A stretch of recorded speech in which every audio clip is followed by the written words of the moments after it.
Para mahasiswa sekalian, Assalamualaikum warahmatullahi wabarakatuh. Pada kesempatan kali ini, kita melanjutkan pembahasan mengenai pewarisan menurut undang-undang pada bagian yang keempat. Pokok bahasan di dalam bagian keempat ini akan membahas mengenai pewarisan di antara ahli waris golongan 2.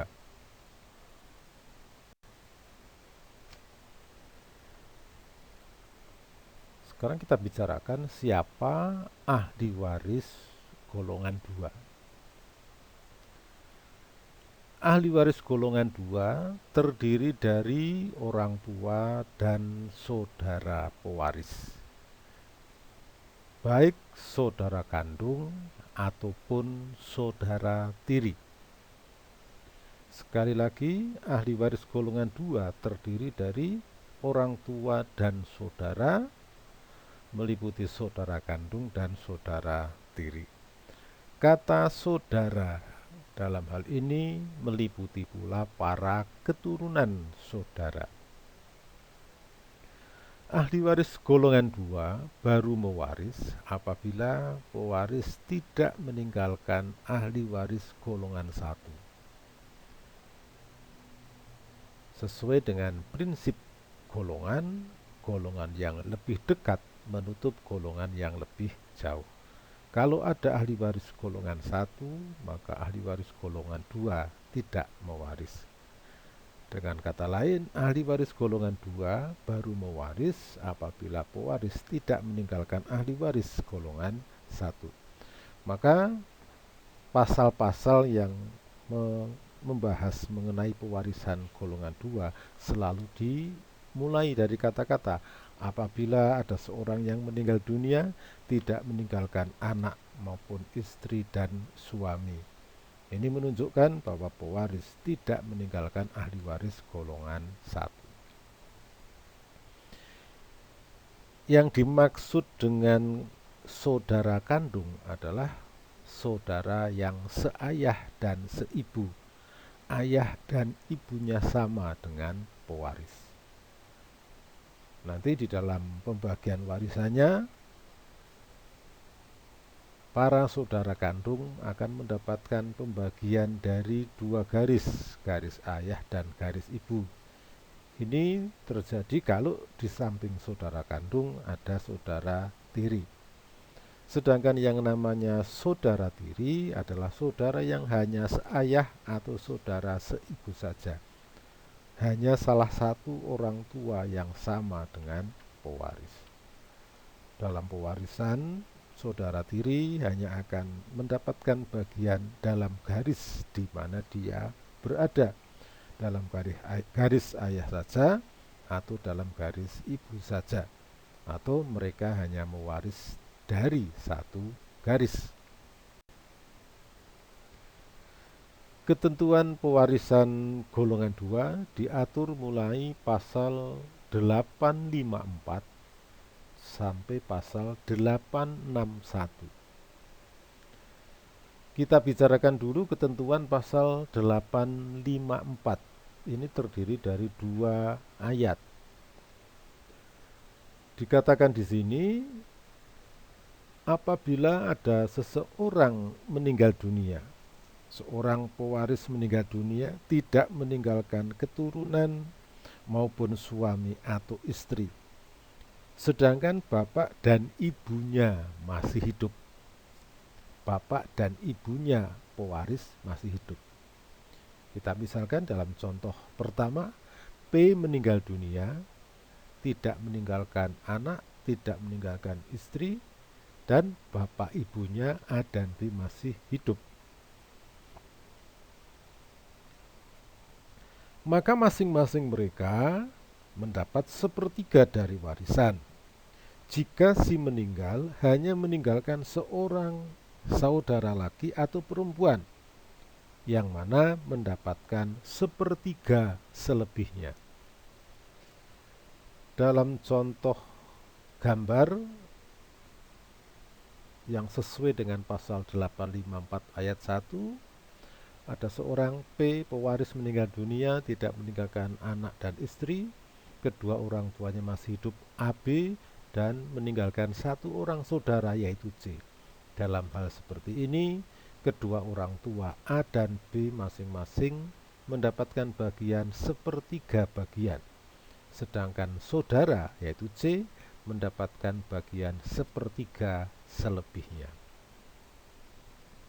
Dalam ayat 2 pasal 854 disebutkan, si bapak dan si ibu masing-masing mendapat seperempat jika si meninggal meninggalkan lebih dari seorang saudara laki atau perempuan, sedangkan 2/4 bagian selebihnya menjadi bagian saudara-saudara laki atau perempuan itu. Ketentuan pasal 854 ayat 2 mengatakan kalau ada seorang meninggal dunia, tidak meninggalkan istri, suami, atau anak, sedangkan kedua bapak ibunya masih hidup. Kita misalkan P meninggal dunia, bapak ibunya A dan B masih hidup, dan pewaris meninggalkan lebih dari seorang saudara. Kita misalkan saudaranya P ini bisa 2, misalkan CD, atau 3, atau 4, ataupun lebih dari 4. Singkat cerita, kalau dalam peristiwa seperti ini, pewaris meninggal dunia, ahli warisnya terdiri dari 2 orang tua dan saudaranya lebih dari 1. Dikatakan maka masing-masing orang tua mendapatkan seperempat warisan. A seperempat, B seperempat, berarti sisanya adalah setengah warisan.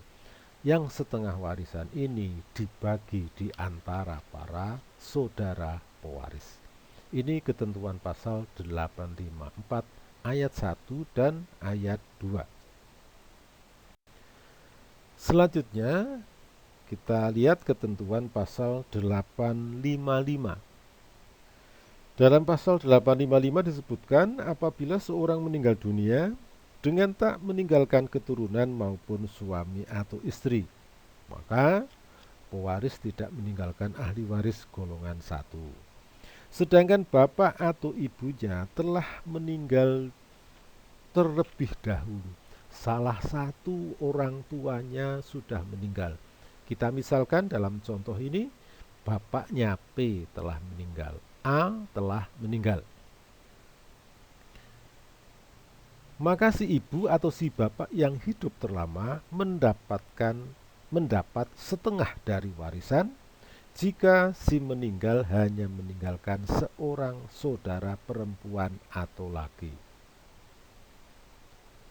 Dalam kalimat pertama ini dikatakan orang tua yang hidup, kita misalkan B, mendapatkan setengah warisan apabila pewaris meninggalkan seorang saudara. Kalimat selanjutnya, sepertiga dari warisan jika 2 orang saudara laki atau perempuan ditinggalkannya. Dalam contoh kedua, pewaris P meninggalkan 2 orang saudara, maka B selaku ibu mendapatkan sepertiga, sedangkan C dan D para saudara pewaris mendapatkan 2/3 selebihnya. Kalimat selanjutnya, jika lebih dari 2 saudara laki atau perempuan ditinggalkannya. Maaf, ada yang terlewat. Dan seperempat, ya, dan seperempat jika lebih dari 2 saudara laki atau perempuan ditinggalkannya. Kalau saudara dalam peristiwa seperti ini, apabila saudara yang ditinggalkan oleh pewaris adalah lebih dari 2, kita misalkan dalam contoh ini pewaris meninggalkan 4 orang saudara C, D, E, F, maka orang tua yang hidup mendapatkan bagian seperempat warisan dan 3/4 selebihnya untuk para saudara pewaris. Dari kedua pasal tadi, pasal 854 dan pasal 855, dapat kita ambil satu pengertian bahwa orang tua dalam hal mewaris bersama saudara harus diberi bagian lebih dulu. Yang kedua, orang tua akan mendapatkan bagian minimal seperempat. Berapapun jumlah saudara, tidak akan berkurang bagian orang tua, yaitu minimal seperempat. Bisa lebih, tapi tidak boleh kurang dari seperempat. Jadi seperempat ini merupakan bagian minimal orang tua dalam hal mewaris bersama saudara. Pasal yang lain yang mengatur tentang pewarisan golongan 2 yaitu pasal 856. Dikatakan, apabila seorang meninggal dunia dengan tak meninggalkan keturunan maupun suami atau istri, sedangkan baik bapak maupun ibunya telah meninggal lebih dahulu, maka seluruh warisan adalah hak sekalian saudara laki dan perempuan dari si meninggal. Apabila pewaris tidak meninggalkan orang tua, maka para saudara mewarisi dalam pasal 856, saudara mewarisi seluruh warisan kalau tidak ada orang tua yang hidup. Yang sebaliknya itu pasal 859. Apabila tidak ada orang tua, dalam pasal 859, apabila tidak ada saudara yang hidup, maka kedua orang tua atau salah satu orang tua mewarisi seluruh warisan. Pasal 856, saudara mewarisi seluruh warisan kalau tidak ada orang tua. Pasal 859, orang tua mewarisi seluruh warisan kalau tidak ada saudara. Dari pasal-pasal tadi sedang membicarakan tentang hak waris orang tua. Sekarang ketentuan pasal 857. Pasal 857 ini panjang sekali, tetapi saya berikan poin-poinnya saja, bahwa intinya apa yang diatur dalam pasal 857. Pasal 857 ini sedang mengatur mengenai pembagian warisan di antara saudara. Kalau pasal-pasal sebelumnya mengatur mengenai hak bagian orang tua, sekarang pasal 857 mengatur mengenai hak bagian saudara. Bagaimana pembagian warisan di antara saudara? Pada kalimat yang pertama disebutkan, apabila semua saudara yang menjadi ahli waris adalah saudara kandung. Sekali lagi, apabila yang menjadi ahli waris adalah semuanya saudara kandung, mereka berbagi dengan hak bagian yang sama. Sedangkan apabila di antara saudara selain saudara kandung ada saudara tiri, sekali lagi, apabila dalam melakukan pembagian warisan di antara saudara terdapat saudara kandung dan saudara tiri, maka cara pembagian warisannya, warisan yang menjadi hak bagian para saudara harus dibagi menjadi dua bagian yang sama. Setengah bagian untuk bagian para saudara seayah, setengah bagian selebihnya untuk para saudara yang bertalian keluarga dari garis ibu. Dengan pembagian seperti ini akan membawa akibat bahwa saudara kandung mendapatkan pembagian dari dua garis, baik dari garis ayah maupun pembagian dalam garis ibu.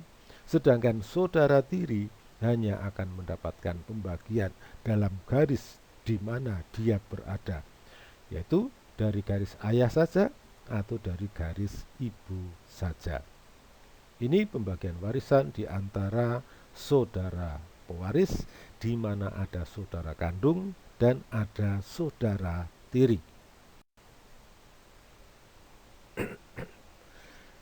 Ketentuan pasal yang lain yaitu pasal 860. Dikatakan dalam pasal 860, Dengan perkataan saudara laki dan perempuan dalam bagian ini, selamanya terkandung juga di dalamnya sekalian keturunan yang sah dari mereka masing-masing. Artinya, istilah saudara yang diatur dalam pewarisan golongan 2 meliputi pula para keturunan saudara. Ada lagi pasal 861. Dikatakan di sini, keluarga saudara yang dengan si meninggal bertalian keluarga dalam derajat menyimpang lebih dari derajat ke-6 tidak mewaris. Artinya, pewarisan di antara para saudara, di antara keluarga saudara dalam garis menyimpang dibatasi hanya sampai derajat 6. Lebih dari derajat 6 tidak berhak mewaris. Ditegaskan lagi dalam pasal 861 ayat 2. Jika dalam garis yang satu tiada keluarga saudara dalam derajat yang mengizinkan untuk mewaris, maka segala keluarga saudara dalam garis yang lain memperoleh seluruh warisan. Jadi, kalau ini menandaskan atau menegaskan dari berlakunya ketentuan pasal 861 ayat 1, pewarisan golongan 2, khususnya membahas mengenai pewarisan di antara para saudara pewaris, ini dibatasi hanya sampai derajat yang ke-6. Derajat yang ke-7 sudah tidak berhak mewaris. Kita berikan contoh. Di sini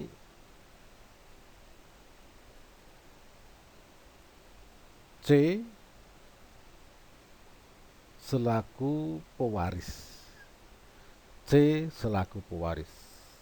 Ini ada sedikit salah tulis, mestinya pewaris itu P mestinya. Biasanya pewaris kita beri P, tapi tidak apa, di dalam contoh ini pewarisnya C, ya. C meninggal dunia, meninggalkan dua orang tua, A dan B, ya. Sekali lagi, C meninggal dunia, C ini pewaris, meninggalkan keluarga, ada dua orang tua, A dan B, dua orang saudara kandung, DE, dua orang saudara tiri garis ayah, FG, dan saudara tiri garis ibu, HIJK. Bagaimana kita melakukan pembagian warisan di antara para ahli waris C? Kita tentukan dulu siapa yang berhak menjadi ahli waris C. Yang pertama adalah kedua orang tua, yang kedua adalah DE para saudara kandung, yang ketiga adalah FG para saudara tiri garis ayah, dan selanjutnya yang keempat adalah HIJK para saudara tiri garis ibu. Semuanya berhak mewaris. Orang tua, saudara kandung, saudara tiri. Kalau kita dihadapkan pada persoalan seperti ini, kita lihat ahli waris P, ahli waris C di sini adalah yang pertama dua orang tua. Kedua orang tua pewaris masih hidup semua. Maka berdasarkan ketentuan pasal 854, ya, pasal 854 ayat 3, apabila saudara pewaris lebih dari satu, sedangkan kedua orang tua masih hidup, maka masing-masing orang tua mendapatkan bagian minimalnya 1/4 warisan. Oleh karena itu, dalam hal ini A dan B masing-masing kita beri 1/4 warisan. Sisa warisan setelah diambil untuk bagian A dan B adalah setengah warisan. Yang setengah ini yang akan dibagi di antara para saudara. yaitu DE, FG, dan HIJK. Di antara saudara ada saudara kandung dan ada saudara tiri. Oleh karena itu, setengah bagian setelah diambil untuk bagian A dan B dibelah menjadi 2.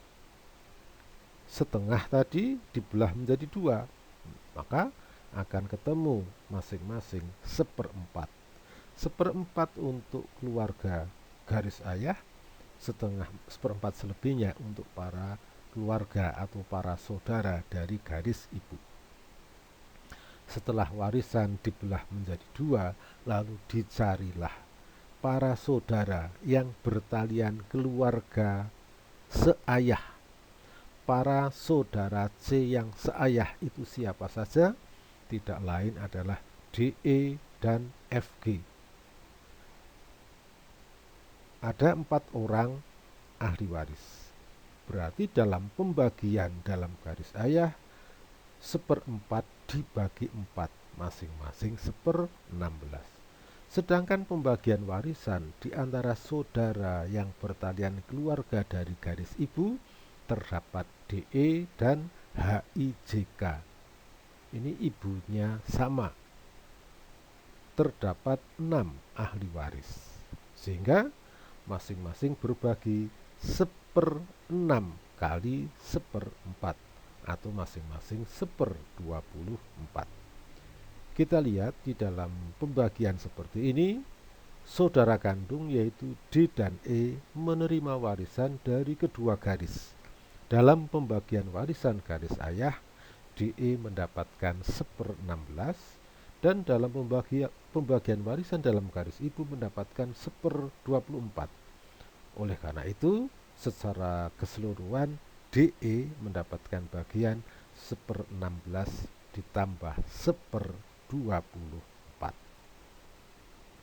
Jadi dalam hal ini nanti hasil akhirnya A 1/4, B 1/4, DE masing-masing 1/16 ditambah 1/24, lalu FG masing-masing 1/16 dan HIJK masing-masing 1/24. Contoh lain, di sini P pewaris meninggal dunia meninggalkan 2 orang tua, A dan B masih hidup, meninggalkan 5 orang saudara kandung yaitu C, D, E, dan FG, dan meninggalkan 3 orang saudara tiri dari garis ibu, H, I, J. Kalau kita misalkan harta warisan P senilai 240 juta. Bagaimana kita membagi harta warisan P di antara para ahli waris? Kita lihat dulu siapa ahli waris P. Semua yang tergambar di dalam gambar ini berhak menjadi ahli waris P. A, B, C, D, E, F, G, dan H, I, J semuanya berhak menjadi ahli waris P. Pertama, kita berikan bagian warisan kepada kedua orang tua. Di sini kedua orang tua mewaris bersama lebih dari 1 saudara, sehingga bagian orang tua minimal 1/4 masing-masing. Maka kita berikan bagian kepada A 1/4 kali 240 yaitu senilai 60 juta. Kepada B kita berikan juga 1/4 yaitu 60 juta. Sisa warisan adalah 120 juta. 120 juta ini akan dibagi di antara para saudara pewaris, di mana di antara para saudara ada saudara kandung C, D, E, F, G, dan ada saudara tiri yaitu H, I, J. Oleh karena itu, warisan yang menjadi hak bagian para saudara harus dibagi menjadi 2 bagian yang sama. Bagian para saudara adalah 120 juta dibagi 2, masing-masing 60. Setelah warisan dibagi 2, lalu kita cari siapa saudara seayahnya P, dan siapa saudara seibu dari P. Saudara dari garis ayah kita lihat ada C, D, E, F, G, yang tidak lain adalah para saudara kandungnya. Dalam hal ini, ayahnya P tidak meninggalkan saudara tiri bagi P. Dalam pembagian warisan di antara saudara garis ayah terdapat 5 orang, 5 ahli waris. Harta warisannya 60. Jadi masing-masing 1/6 kali 60, 1/5 dari 60, atau masing-masing 12 juta. Sedangkan pembagian dalam garis ibu terdapat 5 ahli waris, C, D, E, F, G, H, I, J. Masing-masing 1/8 kali 60, atau masing-masing 7,5 juta. Kita lihat dalam contoh ini, para saudara kandung C, D, E, F, G masing-masing mendapatkan bagian dari 2 garis. Pembagian dalam garis ayah 12 juta, pembagian dalam garis ibu 7,5 juta. Sehingga mereka, para saudara kandung, masing-masing mendapatkan 19,5 juta. Sedangkan para saudara tiri HIJ masing-masing hanya mendapatkan 7,5 juta. Ini pembagian warisan dalam garis ibu. Kesimpulan dari pembahasan mengenai pembagian warisan di antara ahli waris golongan 2 adalah: pertama, bahwa orang tua dalam hal mewaris bersama dengan saudara harus diberi bagian warisan terlebih dahulu. Yang kedua, bagian orang tua dalam hal mewaris bersama para saudara pewaris, maka orang tua mendapatkan bagian minimal 1/4 warisan. 1/4 bagian maksud saya ya. Yang ketiga, para saudara mendapatkan bagian selebihnya atau bagian sisa setelah diambil untuk bagian orang tua. Yang keempat, saudara yang mati lebih dulu dari pewaris dapat digantikan tempat oleh keturunannya yang sah. Ini sesuai dengan ketentuan pasal 844 tentang penggantian tempat di antara keturunan saudara. Apabila ada saudara yang mestinya menjadi ahli waris mati lebih dulu dari pewarisnya, maka hak-haknya digantikan oleh keturunannya yang sah. Yang kelima, atau yang terakhir, pewarisan di antara ahli waris golongan 2, di antara para saudara pewaris, dibatasi hanya sampai derajat yang ke-6. Pewarisan hanya berlangsung sampai derajat ke-6. Derajat ke-7 sudah tidak berhak mewaris. Demikian uraian singkat mengenai pembagian warisan di antara ahli waris golongan 2. Para mahasiswa diharapkan mempelajari lebih mendalam lagi dari literatur dan berbagai bacaan-bacaan yang tersedia di banyak ya. Kita bisa melihat caratan baik secara online ataupun dengan berkunjung ke pusat informasi ilmiah atau perpustakaan, atau syukur-syukur mahasiswa mau membeli literatur tentang hukum waris. Demikian yang bisa kami sampaikan. Terima kasih. Assalamualaikum warahmatullahi wabarakatuh.